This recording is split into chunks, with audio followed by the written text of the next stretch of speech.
Welcome back to displayads.info. I run a selection of content websites which I monetize using display ads. And a lot of the content that we create is around using display networks, how to optimize them, how to do keyword research, how to build content to rank well in Google.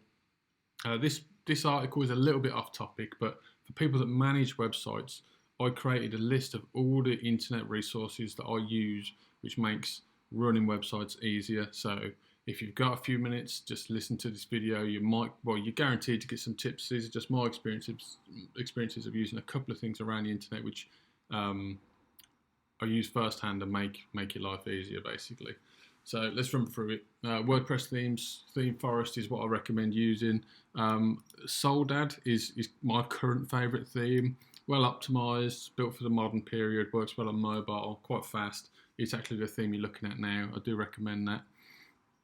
Plugins, backup plugins, Updraft Plus backs up your files and database offsite. If you are monetizing a website, you don't want to get caught out without a backup if your site goes down. I back it up to S3. It costs literally nothing. The storage is that cheap. The backup plugin, I use the unpaid version, works well. If you're moving to different hosting, I use the all-in-one WP migration tool. I've used this on sites from like 1 gig to like 60 gig. The larger sites, it does have problems with a lot of images.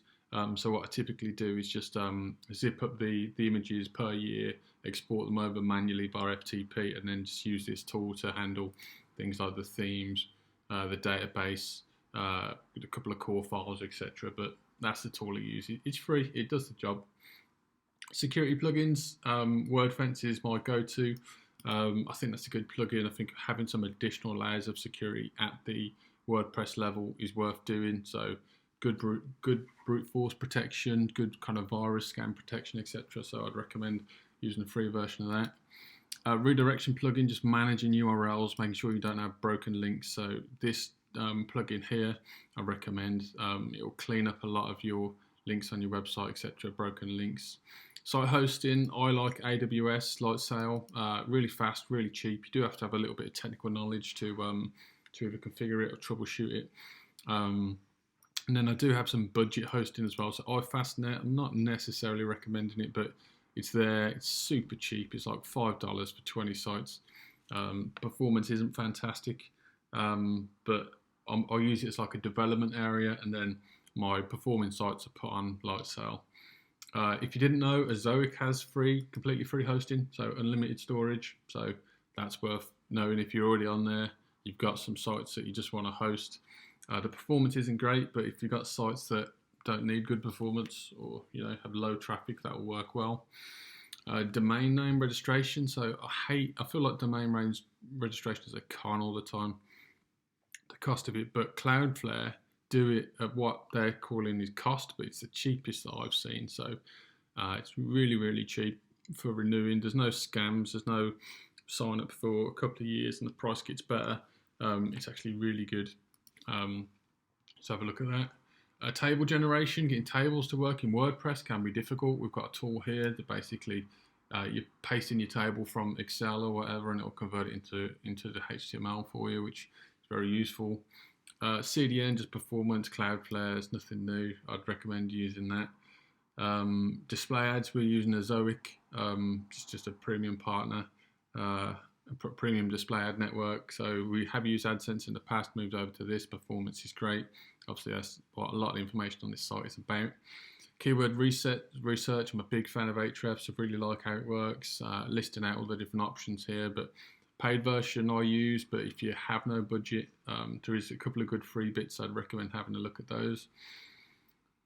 Keyword trackers, so some of that is built into Ahrefs, but a cost-effective version is SERP Robot. So if you want to track your keywords and where they're currently ranking on a regular basis, I'd recommend that.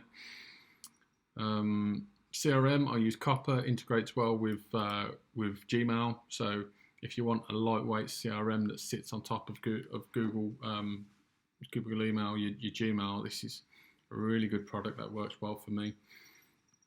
Accounting software, Xero. Once you build to a certain size, I think having something to go track your finances is worthwhile. Writing, writers. Upwork is where I source a lot of writers or people that I want to work with. So have a look on there. Good for developers, designers, that kind of thing as well.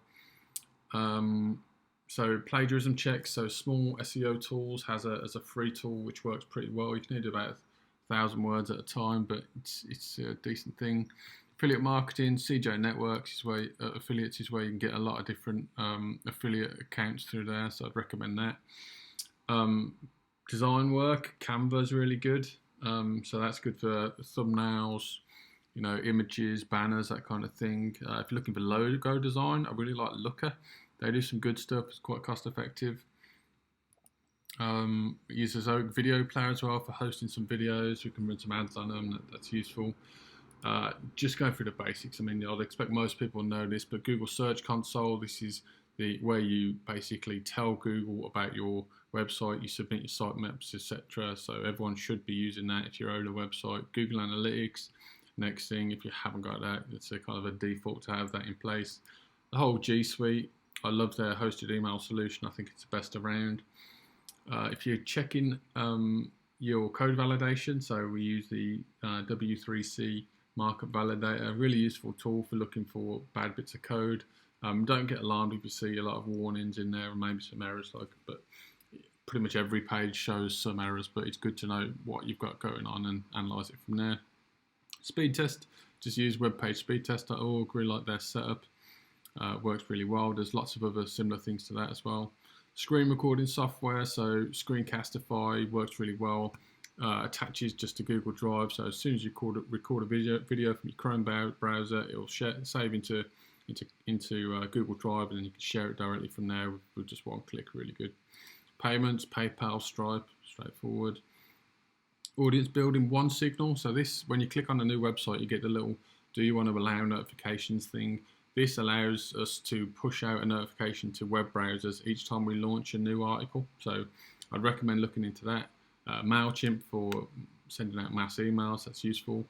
SimilarWeb, if you want to estimate traffic on websites, this is a really good tool. So you can just browse a website, you can click it, you can copy it into SimilarWeb, or you can get the Chrome extension, and it will just give you some information on the traffic that website is receiving. Chrome extensions that I'm using, got the Hrefs, SEO toolbar, just give me some quick information around some websites just straight from the toolbar. That's good. I use MailTrack just for tracking my emails. It's really useful to know if you're chasing invoices or if you're chasing people for certain work, if they've read your email, how many times have they read it, when have they read it, etc. I use the Azoic plugin extension for managing ad placements, etc. It's a really useful tool. Find and replace. This is a really useful tool for blog posts where someone's made a mistake on either typing a word incorrectly or capitalizing incorrectly, so you can mass replace a word that way. It's really useful. Setting title case and stuff. This tool is really useful. Toggle case for if you want to set someone's read it in a sentence case, you want to convert it to title case without just copy it in and out. Really useful tool. Grammarly, fantastic for checking your grammar and everything you write on the internet. Hunter, if you're ever interested in finding people's emails, you just browse to a website, use the Hunter extension, and it will give you the emails associated with that website. Very useful tool for doing outreach.